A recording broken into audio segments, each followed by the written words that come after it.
Morning, guys. Mark Fresh, Protect Dog Training. A little yak session about Benoît, the rehoming Malinois that we're working right now. We're looking for a good home for him. So if you're interested as we go along, but I want to give a lot of history, a lot of background on this dog. I just had a buddy of mine call me that I did a lot of business with last year, and I was doing a lot of aggression problems and things. And he's finally grown enough as a trainer that he's taking these accounts on himself. And he's learning, you know. His question was, he's got a dog in, his question was, have you ever had a dog that's so mean that you couldn't fix it, right? In reality and truth, we're not fixing anything, right? The dog's propensity to bite, genetics, everything else that comes into it means that that little worm is going to be in that dog's head for the rest of his life. The trick is to understand it to a point that you put a bandage over it and you fix it in the respect of having it understood by the dog that that behavior is not allowable. It's not something you're going to condone and you're going to let him get away with. When you go to extreme measures, he's dealing with a dog right now that has been 10 days and won't settle down and won't bond with him at all and just mean as hell, right? So his question was, is there ever a time that you have a dog that is so bad that you can't fix it? And my point of view to him was that I don't really believe we ever really fix anything. We recondition the dog and we get the problem to be spackled over, like having a hole in the wall and you spackle it and then you sand it and then you make it look better, and finally you paint over it and you never know the hole was there, right? Well, that's kind of what you're doing. Doesn't mean that the hole's not there. Oh, it's still there. It's just got spackle paste and drywall paste in it, plugging it up, and then you sanded it out and then you put, you know, and so it's masked, okay? And in that case, is the hole still there? Does a bear shit in the woods? Okay, so in a nutshell, we are overcoming that problem by making sure that we have the dog and we work with the dog and we give him something that's totally different, because I've got timing, I've got an ability to understand dog psychology where I can fix this problem, and I can take my relationship dynamic that I'm building in an in-kennel situation, inboard, that I can overcome this problem. In 600 feet at the traffic circle, take the first exit onto 50th Street East. Okay, so in other words, now it's about educating the customer and making sure that they understand what's going on, why it's there, and then how to overcome the problem with their relationship dynamic, right? So that they understand, so that they can start to get to a point where they can grow the dog. In other words, the more you do it and the more pebbles you put into the bucket to make it a positive association, the better you're going to do. But there's a lot of factors. It's a huge amount of colors in the palette that make it multi-breed, genetics in behind that specific breed, the environment that's caused the problem to be where it was, how long that problem has been there, how bad it's gotten, where's the dog's head at, and I look at this all the time, where's the aggression coming from, right? It's important to be able to identify where the aggression is coming from more than anything else, right?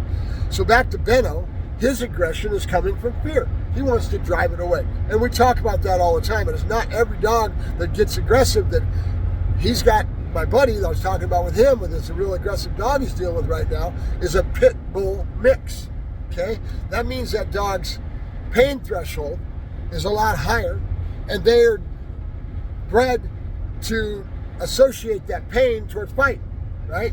In other words, that aggression will come out. You put pain on, you flood their brain with pain from a pinch collar. You're going to make it worse. You're not going to make it better. That's why we use dominant dog collars, because it takes the wind away from the dog and it changes their whole mental perspective. It's totally changed in that respect because they can't breathe. At the next stop sign, turn right. That being the case, At the stop sign, turn left. that's why we use dominant dog collars, right? So it is what it is.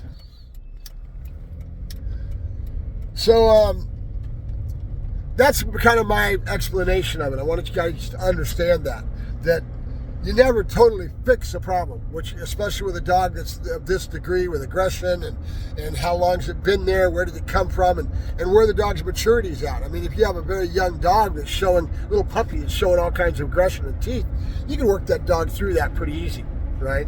You get an older dog that had the right functional chemistry between their psychology, between owner and dog, and the owner doesn't know it. The dog's getting worse and worse. And they're putting opposition reflex behind the dog by trying to pull him back, and it's only making the problem worse and worse. You're actually conditioning the dog to show that behavior, right? So there's no easy answer. Like I told him in the time that I've been doing this over 30, 40 years, his question was, have you ever had a dog you couldn't fix? Well, the first thing I'm trying to take away from you is that word fix. I don't really believe we fix anything, right? If you have something that you can stick a wire in and wire it shut, you haven't fixed it. You just put a piece of wire on it, you've got the wire to hold it. You see what I'm saying? You got to put that in there to get the tools into the tool bag so you have something to manage that behavior and to overcome it and get the dog to grow past it. The longer you can get the conditioning set in and the more consistent you can be with your patterns to teach the dog what's right and wrong, right?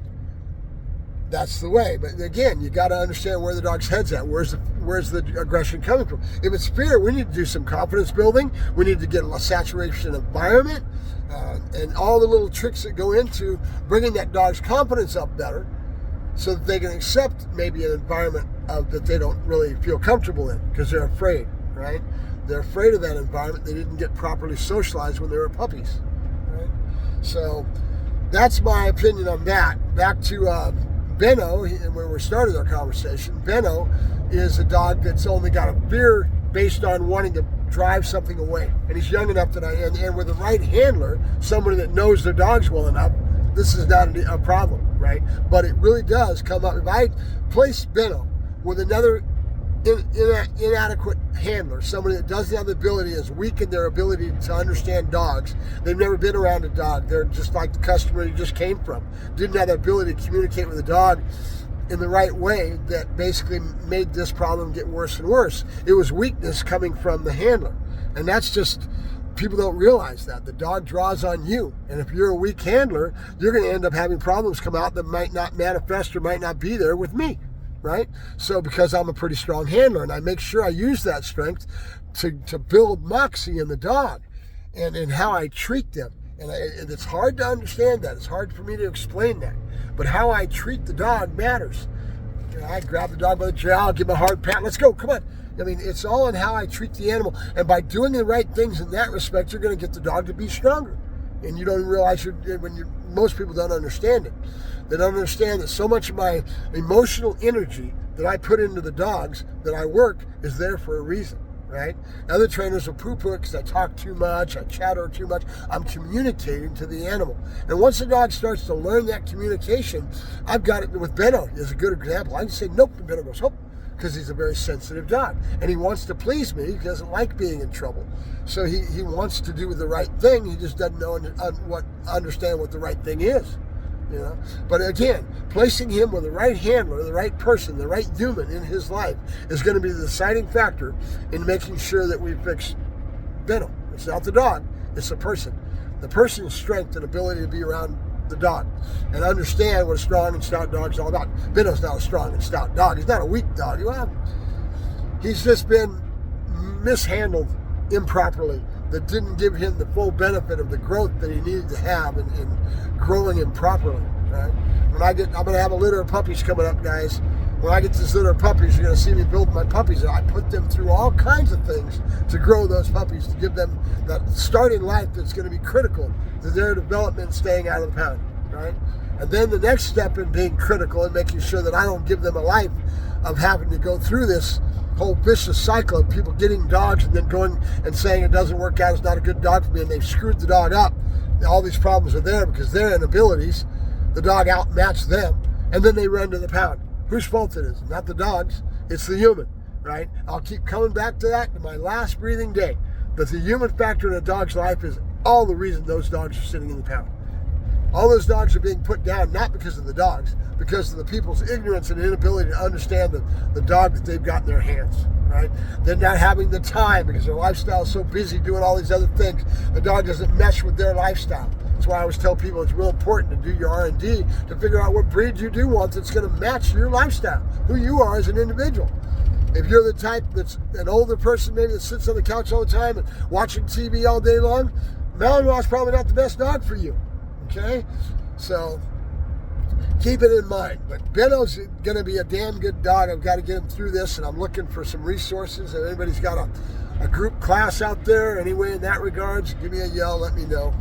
So that's my assessment, what I'm dealing with. Usually, like I say, I always talk about what's happening to me at any given time, right? So right now it's dealing with Beno's aggression, and then I just got the phone call from my buddy dealing with an aggressive dog. Sounds like his dog's a real aggression case that can be dangerous. And it's where you do your evaluation and you evaluate things, where you make that decision. You learn as you go along, and sometimes it's better just to say, no, I don't want to take this one. All right? So, all right, I'll talk to you guys later. Mark Ferrasci, Protect Dog Training, signing off.